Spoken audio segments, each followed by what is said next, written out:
and thank you so much for joining us for the session today. This is going to be a fabulous session with two amazing authors, and so it's my honor to be able to introduce them today. First, we have Shruti Swamy, who is the author of the story collection A House is a Body, which was a finalist for the Penn and Robert W. Bingham Prize and the Los Angeles Times Art Seidenbaum Award for First Fiction, and was longlisted for the Story Prize. Her work has been published by the Paris Review and McSweeney's and anthologized in the O, Henry Prize Stories.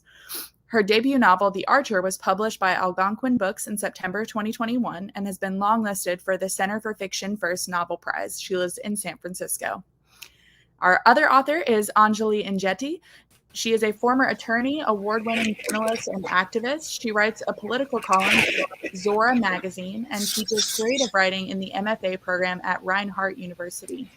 Her recent essays and articles have appeared in the Washington Post, Newsday, The Nation, Longreads, the Georgia Review, Guernica, Al Jazeera, and the Paris Review. She lives with her family near Atlanta. Welcome, ladies. Thank you so much. What a pleasure to be here. Yeah, thanks so much for having us. Yeah, so I'd love to kick off our session. Both of the books we're talking about today are your debut novels, so congratulations. And I'd love to just hear a little bit about, what inspired you for these novels. Whoever would like to go first. Go ahead, Shruti. Sure. I'm going to let you go first. Okay, that sounds good. I know, it's funny because we can't make eye contact to you right. about this. I can't signal you in a way that no one else can see. Well, my book is called The Archer, and it takes place in 60s and 70s era Bombay, and it follows my protagonist, Vidya, from childhood into adulthood. Oh, I'm hearing myself echo. Does this sound okay for you guys? You sound great to me. Okay, I'll just ignore the echo of my voice. So it follows my protagonist, Vidya, as she comes of age and comes into adulthood and as an artist, and her art form of choice is Kathak dance, which is a North Indian classical dance form that's centuries old, although still subject to innovation. And it's also a story about loss, about trauma, about resilience. At the very beginning of the novel, Vidya is reunited with her mother and her baby brother. She's a very small child and is reunited with her mother and baby brother. And the effects of that separation and the subsequent reunion sort of also form the spine of the novel. So, this book had a lot of inspiration, starting points and moments of inspiration. And one of them being that my mother is a Kathak dancer. So some of this book was sort of born from her, from conversations with her about the art form. It's a really beautiful, incredibly rich tradition, and she has a really specific perspective on it. So coming through conversations with her about Kathak, and also about her girlhood as her life as a young woman in Bombay in the 60s and 70s. Both my parents were born there. So that was a place that I heard a lot about, even though I was born too late to experience that city. To me, it was like this magical, vanished city, because though I've visited Mumbai many times in my lifetime, that city of the 60s and 70s is gone. It's a totally different city now. So hearing that kind of, maybe mythic or romantic idea of the city and wanting to inhabit that imaginatively, that was one of the points of inspiration. And, I was also thinking about, I started in a place that was a really different time and place than my own, but Vidya's concerns coming of age as an artist, and as a woman artist in particular, that was something that was really, the questions that I wound up asking with this book, or found myself circling in this book, are questions that are really important to me as a woman artist who maybe very recently came of age, or was thinking about the way in which we find ourselves as artists and as women. I think there's this idea about male artists being these like big geniuses or even art just being this like consuming thing where you sacrifice everything just to become an artist, and a good artist requires that sacrifice of everything else. And I was kind of curious about what it meant to be an artist and a person in the world who has obligations and responsibilities, and things that she wants to, how to live a good life in that way, how to make good on our obligations and have really rich relationships and also be an artist. So that was something that I was thinking through when I was working on the book also. Wow, thank you so much. Well, that is a great answer, Shruti. I haven't read your novel yet. I did read your collection of short stories, which I loved so dearly, but I love hearing the inspiration behind that, and I can't wait to read the novel. So my novel, The Parted Earth, is it's a book that takes place over 70 years in several countries, beginning in New Delhi with the 1947 partition. So there are two main protagonists, Deepa, who is 16 years old during the partition, and her estranged granddaughter, who is 41 years old, living in the present day in Atlanta, and who's recently suffered pregnancy loss and then basically the implosion of her marriage. This book kind of was inspired in a very backwards fashion. I graduated from high school, and then in college, I had always heard about the partition, didn't learn anything about it in any kind of formal education, and I decided I just wanted to learn about it. That was it. I was not a writer at the time. I never imagined myself that I could be a writer. I never considered myself an artist. So I just started reading about partition because I thought it was very interesting, and I didn't know much about it. So I just started reading books. I started, this was in the mid 90s. I started with what was most accessible to me, which was what I could check out at the library, what I could buy at my local independent bookstore. And I just started reading as much fiction I could get my hands on. I then flipped over to nonfiction and started reading that. At this time, again, I was practicing law. I was having children. Had no concept of writing even a short story, anything related to partition. And then what happened 15 years later, after reading about partition, I was a writer, was not writing fiction. I was writing only nonfiction. I had tried to sell a couple of nonfiction books, didn't go anywhere. What happened in about 2010, 2011 was that I discovered the 1947 Partition Archive, which is a wonderful nonprofit organization based in the Bay Area. Of course, they now have historians all over the world, and they collect survivors' stories about the partition. And this was the key for me. Partition literature is so vast and so rich. There doesn't need to be any more books on it per se. There are plenty of books on it, but what the catalyst was for me to write this novel was that I was interested in examining trauma over a 70-year period, over 3 generations, particularly because by the time, I had spent 15 years reading about partition, I'd met so many descendants who were dealing with the trauma of not knowing their ancestral stories because they had relatives who had survived partition who would not talk about it before they died. So they kind of heard these, a little bit of rumor here, a little bit of gossip there about what they went through and what they lived. But those survivors did not feel like they could share their stories.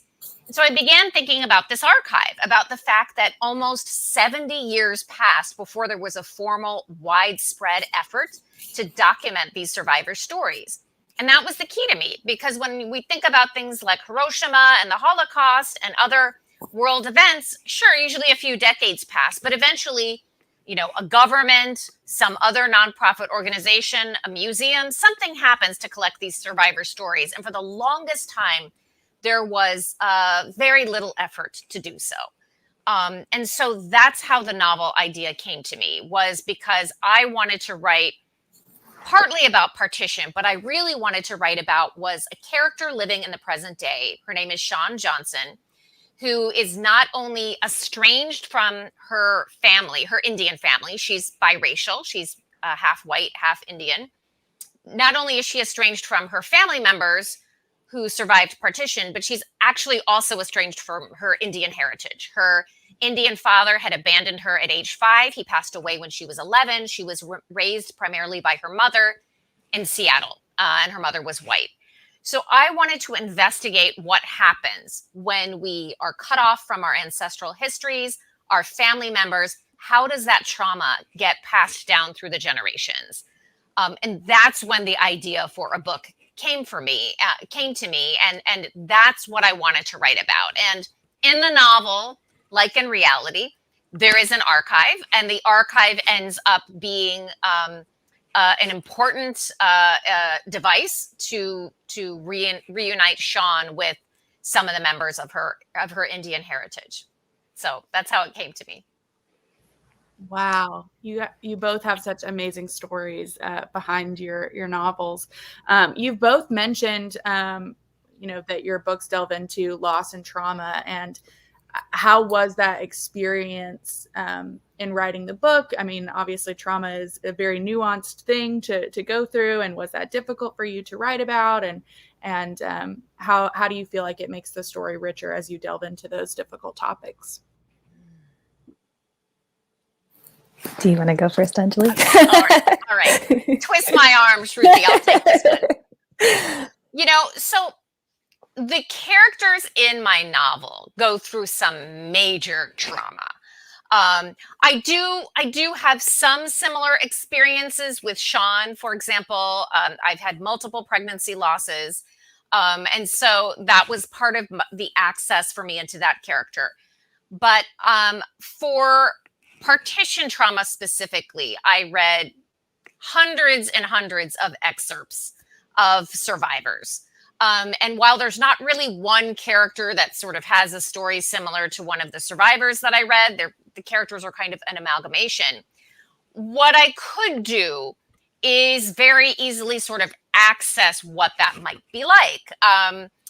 In a sort of a more superficial way, obviously, but that was sort of my access point to understanding that trauma, because I could certainly not understand or relate to what survivors of partition went through. One example of that was I'm sort of triracial. I'm half Indian, and I'm a quarter Puerto Rican and a quarter Austrian, and I have no cultural connection whatsoever to my Puerto Rican side because of family trauma that happened with that family. And my Puerto Rican grandfather passed away when I was 6. And when he did, he was completely estranged from his family as a result. So that ended up being sort of the emotional access to me, to descendants who lose their ability to know or connect with their heritage and understand how trauma from previous generations actually impact their daily lives, right? I did not live through that kind of trauma, but because of the trauma that happened at my great-grandparents and my grandparents, I am not at all culturally Puerto Rican. Mm-hmm. And that's the sort of, that kind of sort of grief and manifestation of that trauma in this way ended up being the access point to me in the story. Because that's what I could relate to. And that's sort of where my regrets are when it comes to sort of my historical identity, right? Was I don't have this link here. I don't have this connection here. And I wish I did. So that's sort of how the story sort of bloomed, was feeling that this was the access that I could relate to. And that the story could then, I hope it does, but could organically develop from that point of view. Yeah, so much of that really resonates with me, Anjali, because my grandmother just passed. Actually, 2 of my grandparents passed during COVID. They were my remaining grandparents, which was like just sucks that happened. Obviously, things. So, as I've been grieving, especially my grandmother, as I've been grieving my grandmother, and I lost my other 2 grandparents when I was younger. I just, because I grew up in America, just the sense of estrangement that you're talking about. And like when you lose an elder like that, it's not just you're losing this person who, you're losing so many layers of history. You're losing like who your mother was when she was a baby. You don't have that anymore. And for me, when you're growing up in a different culture, you're also losing all of the cultural, all of the recipes, all of the cultural knowledge, and all of the stories the way they would have told it. And that's just like, it's hard to, I'm still kind of thinking through what that means. But I think that like the loss of those elders, that's really, that just really resonates with me, and the kind of the pain of estrangement that comes from that kind of like distance or silence or absence that is not like, right, like it's kind of an effective trauma, but from, you know, a distant, it's not like an immediate trauma in the same way. So we almost don't have like language to talk about it. And I think that that was one of the reasons I was writing this book. This book for me was like a reaching out to my parents, my grandparents, my like this place that I didn't, never was able to experience. It was a way of claiming it also for me, that I was like, no, this is my story and I can tell it too. Like, this is my world and these are my people and I can tell the story. And that was actually a big movement for me in the writing of the book, was actually feeling like I had the permission to inhabit this world and to tell the story. And it was sort of terrifying for me because I was like, I am an American. I grew up in America.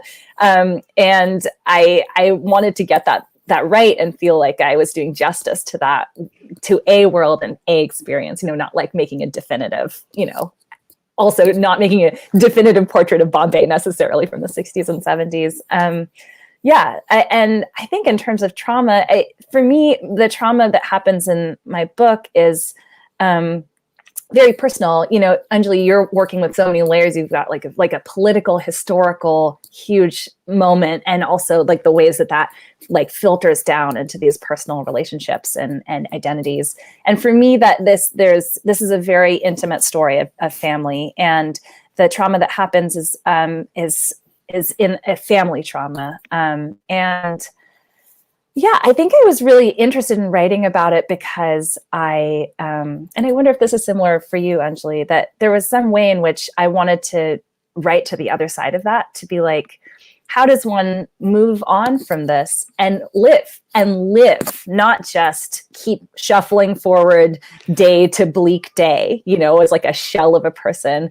If somebody suffers something, if somebody's marked by something, especially as a child, if somebody's marked by something, they can't outrun it. You're never going to outrun it. It becomes part of your identity, how you think of yourself.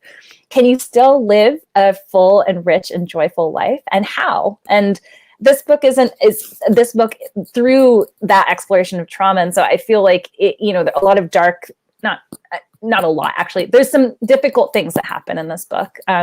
This is not necessarily like she doesn't have the easiest life. She's up against a lot in a lot of different ways. But I wanted to write a book that was not necessarily an answer, but just I wanted it to feel joyful. I wanted to feel hopeful. I wanted to like look at the world through the eyes of somebody who has suffered a lot and still name it as beautiful, and to still name her life as worthwhile, and not to also like glamorize suffering or, say like, oh, this is like what, this makes you better or something. I also didn't want to do that, but I just wanted to ask the question, how does somebody live, and can we live after this? And answer, actually, I did want to answer. I wanted to say yes, so that is this book hopefully feels joyful, pleasurable, as you read it, because I wanted that to be the experience that Vidya would have, even having grappled with the things that she does. And you answer that, right, through art. Through dance, through, and I think that's such an important point of the story is that, for many people who have lived through this kind of trauma, the answer is art. It is finding something that you can be passionate about, that you can use to heal. I feel weird using the word heal sometimes from trauma, because I feel like that puts an obligation on a survivor of whatever they go through. Like, you don't have to heal, obviously, in the same way, to the same degree, and certainly no pressure to heal. But people do find a way to move forward, and a lot of people do find this through art. And and I think that's that is sort of the means for a lot of people and a lot of characters. Yeah, absolutely. Thank you for that. We have some questions from the audience. So first question, for both authors, how much do you know about your own family's history? Do your own family stories inform what you choose to write about? Well, I know that my family would wish the answer to that question was not at all. Like sometimes I'm like, don't tell it to me. I can't help it. Like once it's in my brain, I'm like, if it's a good story, I just have to write. I can't help it. I'm sorry. Like my allegiance, like my allegiance is to the story, you know?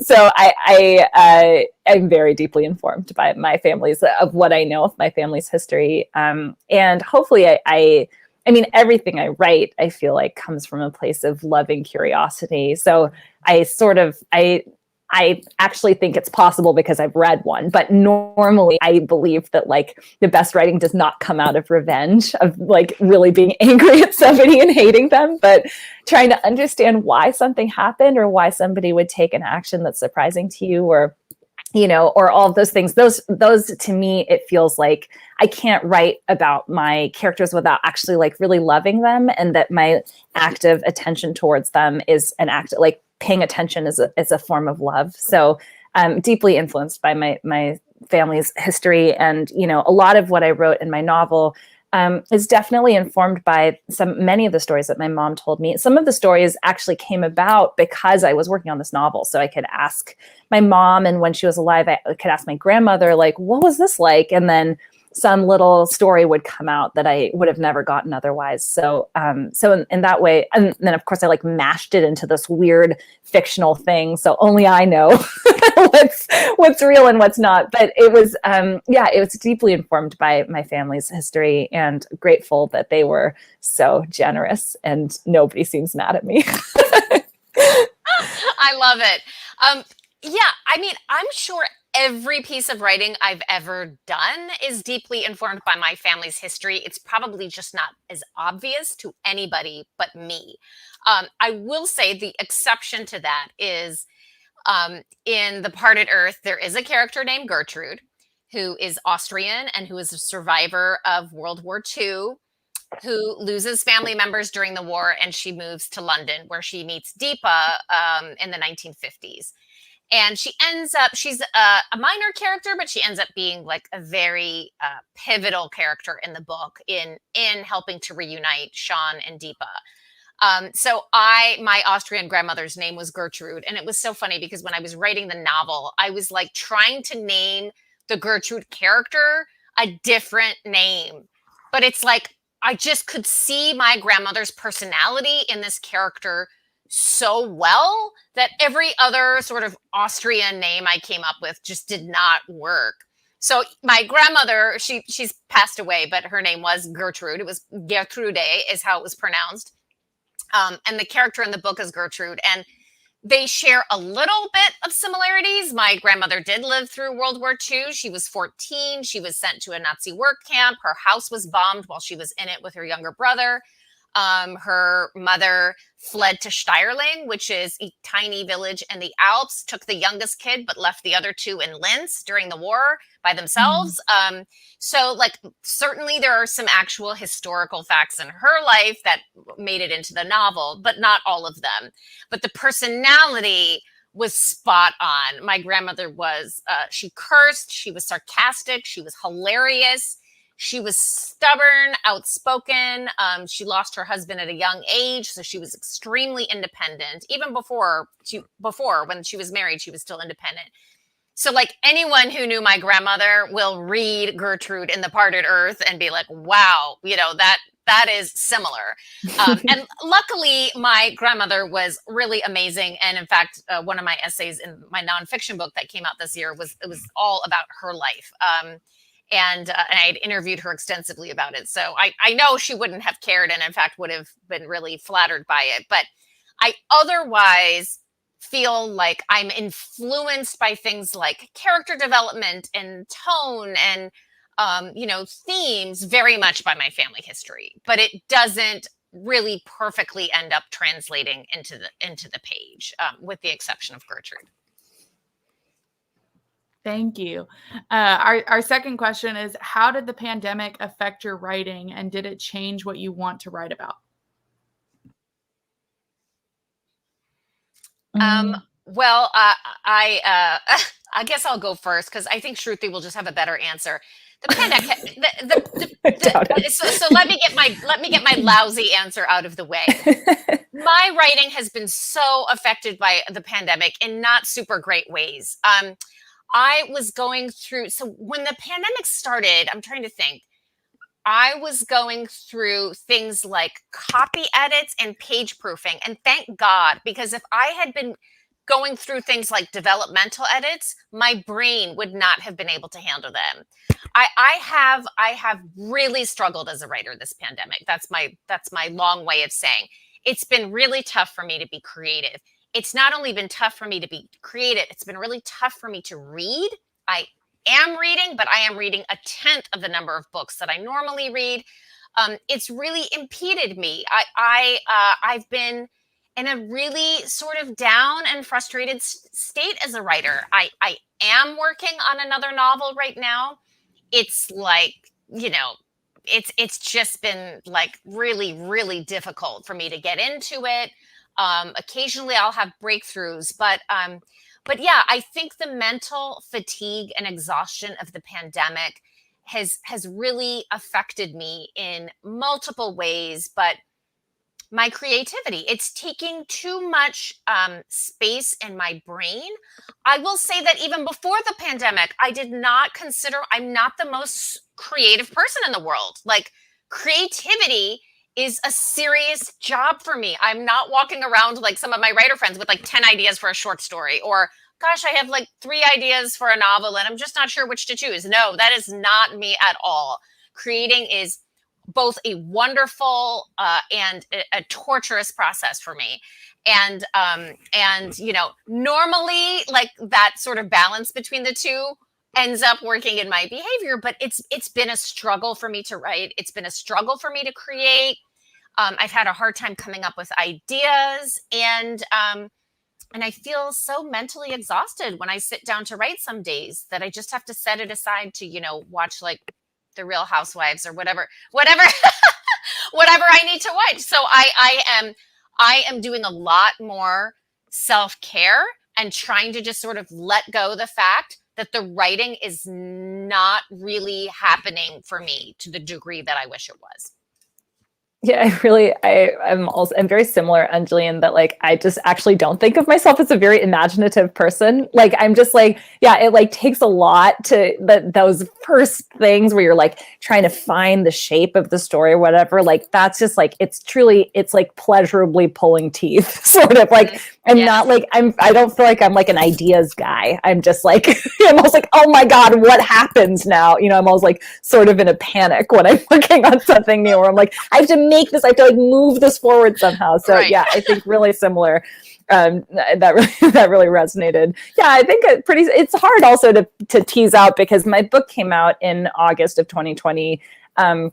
And so being published really changed my relationship to my writing, which in ways that I expected and in ways that I didn't, just because it's hard to anticipate what it's really going to feel like once your book is out there. And it also came out during this really weird time in American history. So it's sort of hard to tease out what is the pandemic and what is like just this feeling of like having an audience, which is absolutely a privilege. Like obviously I've been working my whole adult life towards this moment that happened. So it's but it really has changed the feeling of privacy that I've had in my own writing. So I think both of those things together, it was I haven't written very much until recently. And I think that's okay though, Anjali. It's sometimes you gotta take care of your body, sometimes Absolutely. You really gotta give yourself a break and let the well fill again. I feel like I've definitely had fallow periods in my life before. And this is maybe the first time that I haven't like truly freaked out about it and been like, oh no, I'm never going to write again. I was just like, maybe I will never write again, but oh well. And there was a period of time where it's like, oh, maybe I'll just live my life as though I were in a novel and name everything as beautiful to myself in sentences, and that will be enough. And that needs to be on a t-shirt, by the way. If we get like the bumper sticker of that, I think that's perfect. Yeah. Well, it takes a lot of it is like then you can't be depressed when you're doing that. And it's been a very depressing year plus, whatever. Yep. So I tried for a while, and then I was like, there is really something very specific about writing that I will never ever get in any other place. So I might as well just try. And then sometimes it's been easier than others, but yeah, it's okay. But I think it's okay. I think it's okay to not have to be like just surviving a global pandemic, and doing what you can to like find joy in your life, even if that's not writing, that's okay.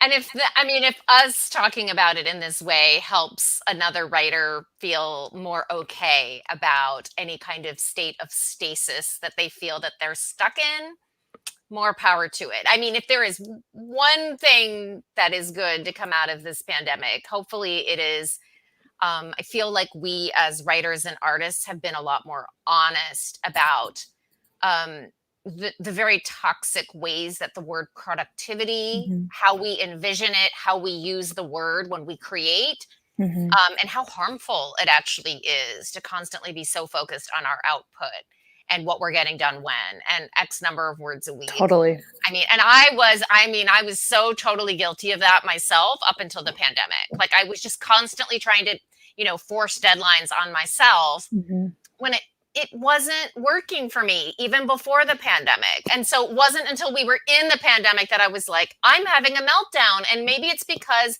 my writing practice was problematic all this time. Yeah, right. And maybe I need to look into that again and really reevaluate and interrogate the ways that I think of myself as a writer, because I really think that it's not very healthy for me and maybe not for other people. Yeah, definitely. That's really powerful that you were able to use this moment to do that. I also was thinking about how we both were just talking about like writing about trauma, and like we are in trauma. I mean, trauma is a very overused word. I almost like feel like putting in quotes sometimes because we use it so much, but this is just an unbelievable, like this is like almost an unbearable moment to be alive. Like there's just so many things that have been happening. And Anjali, I know you've been so politically active during this whole pandemic too, which takes so much effort and attention also.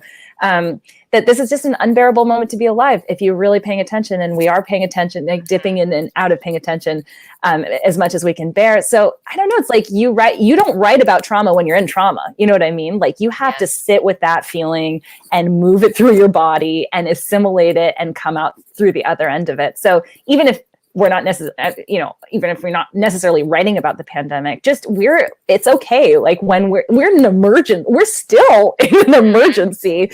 And if anybody's writing, that's great. Like good for them. But also it's okay. Like this is good. This is like, we're going to be thinking about this. We're going to be working through this fiction, like in our art for years to come. And we hopefully have plenty of time to do that so that we can just kind of assimilate what's happening and take care of ourselves right now. Absolutely. And I that is so key and so important.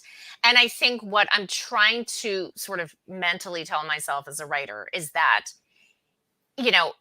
forcing writing never ends up sounding authentic anyways, but especially forcing it in such a difficult moment and era that we're living in, it's definitely not going to be authentic. So like these rules and these pressures I used to put on myself are they never really worked, but they certainly don't work now, because the writing is just going to be, it's not going to be good. It's going to be something that I end up tossing out anyways, if I'm pushing myself emotionally to a place that I just don't feel like I can go right now. Yeah.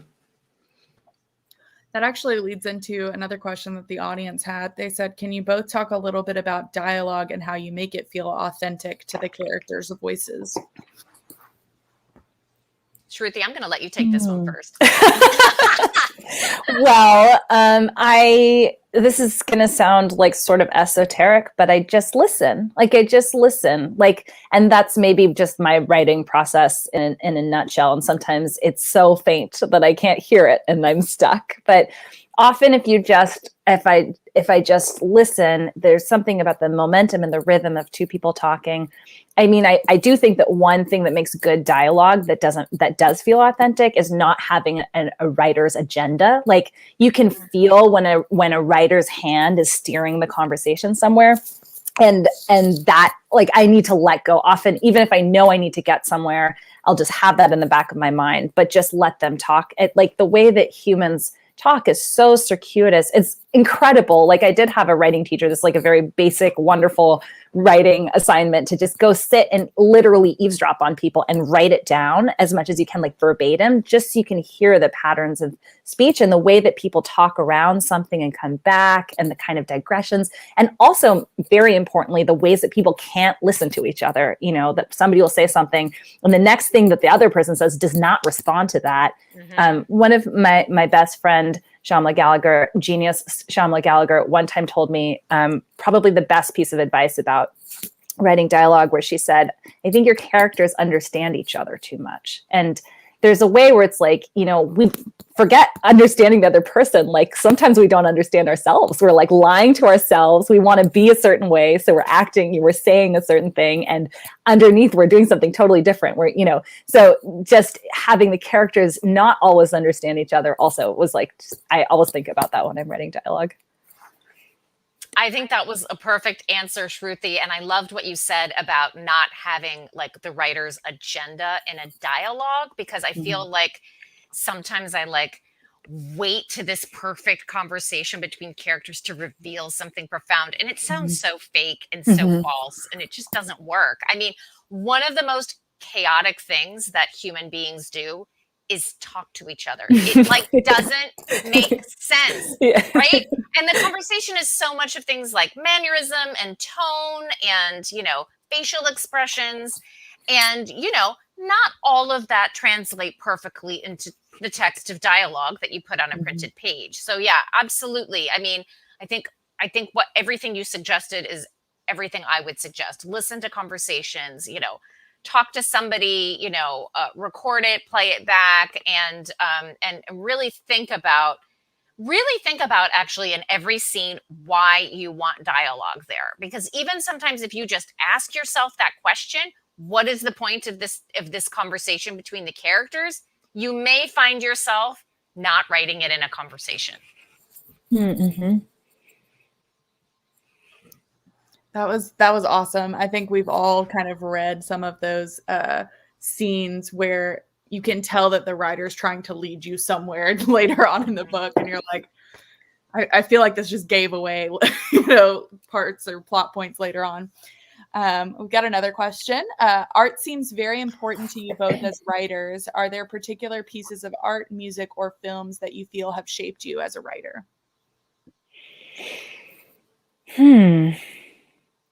Do you have an answer right away, Anjali? Do you need a second to think about it? You know, go ahead. If you've got an answer, you go ahead. Okay, I will always say this is truly one of the most impactful piece of art that I've ever encountered in any medium is Pater Panchali Satyajit Roy's beautiful movie, everything about it. I've actually only watched it one time, and it's a very slow to start movie. My partner had to sit next to me, and I kept being like, this is boring. And then he'd be like, you said that you wanted to watch this movie, so let's just keep sitting here. And then there's some moment where you just enter into that world, and it is like so lyrical, and it's so beautiful. I actually really hope, I don't want my book to be derivative of that movie, but I hope that influence is visible in my book, because I wanted to create a world that was that rich and quiet and complex. I think that's a great answer. I will say, so there's not like one particular piece of art, but I mean, there are just many for me. But I would say that I'm always really interested in any kind of art that plays with time. I'm super interested in, you know, looking at, you know, the novel that takes place over like one day, the novel that takes place over 200 years, I'm thinking of like the movie Inception, right, which is just so bizarre. Like the main story takes place over like a few hours or something, but then they go through these layers. So I'm always inspired by looking at sort of the length of time in pieces of art, particularly books, but also sometimes movies, and sort of trying to understand how an author decides how much time to tell a story over. And that's that's just something that is super inspiring for me. And and how an author puts themselves and their characters in time and in place, and what they discover using segments of time to tell their stories. So just generally speaking, that's really what I enjoy. Is there a book that you had in mind when you said a book that takes place over one day? After Dark, Murakami, that's over one night, I believe. The Hours, Michael Cunningham, right? Short period of time. And then like for the longer stretches of time, I love Jess Walter's Beautiful Ruins. I mean that, and also sort of sprawling, doesn't feel sprawling. It actually feels like a very cohesive story told over several decades, but also in different sort of geographic locations. A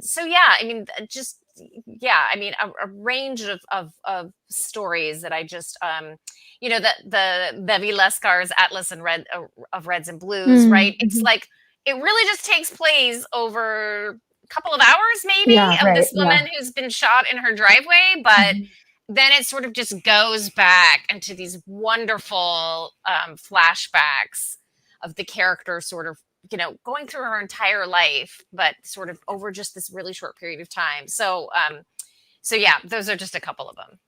Thanks. Anjali, how do you feel like that? Was it difficult to write your book in the two different time periods? Was that fun? Was that exciting? Is it kind of hard to keep track of going back and forth, or how is that process? It was fun and exciting, but also extremely difficult. So, I mean, the novel's actually relatively short for a book that takes place over 70 years. I think it's like 250 pages or something, but it was written much longer than that because I had to, when I initially wrote the early drafts, I really had to write several more chapters that were in several other decades and locations. And then when I did that, I then had to really sort of cut it down and ask myself, what scenes are really essential to sort of advance the plot in this book? I mean, do I really need something from the 1960s, right? Do I need something from the 1970s in this other country? Or what is it that is going to cause these characters to try to be reunited?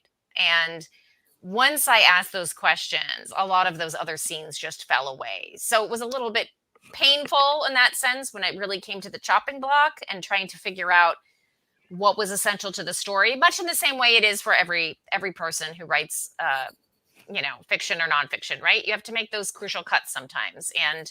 But for me to write them first, I really had to overwrite the novel. I really had to write many more scenes and many more characters. And then they all started a lot of them started falling away when I realized, you can cover 70 years, but you don't have to cover so many years in those 70 years. You don't have to cover so many characters. Readers don't need to see every single crucial point in a character's life to really sort of, readers bring their own sensibilities and their own life experiences to the table, and they don't need to be spoon-fed. And once I sort of started realizing that readers wouldn't necessarily be interested in these scenes as well, that's when I was able to sort of decide what timeline was really essential to make the novel work. That's wonderful. Thank you. Unfortunately, we are coming to the end of our time. I could talk to you ladies all day, but I know a lot of people that tune into Southern Festival of Books are aspiring writers themselves. And so what piece of advice would you have for people that are looking, to publish their first book?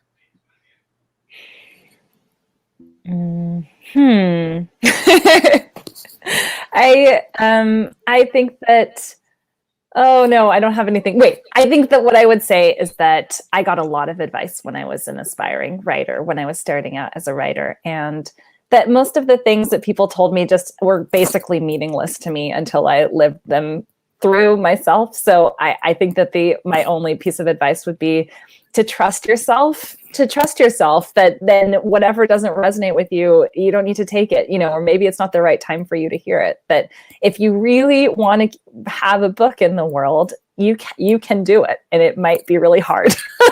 but you can trust yourself, and you can figure out the things you need to figure out in order to make that happen. One of my favorite novelists is Bernice McFadden, who's written a gazillion novels by now.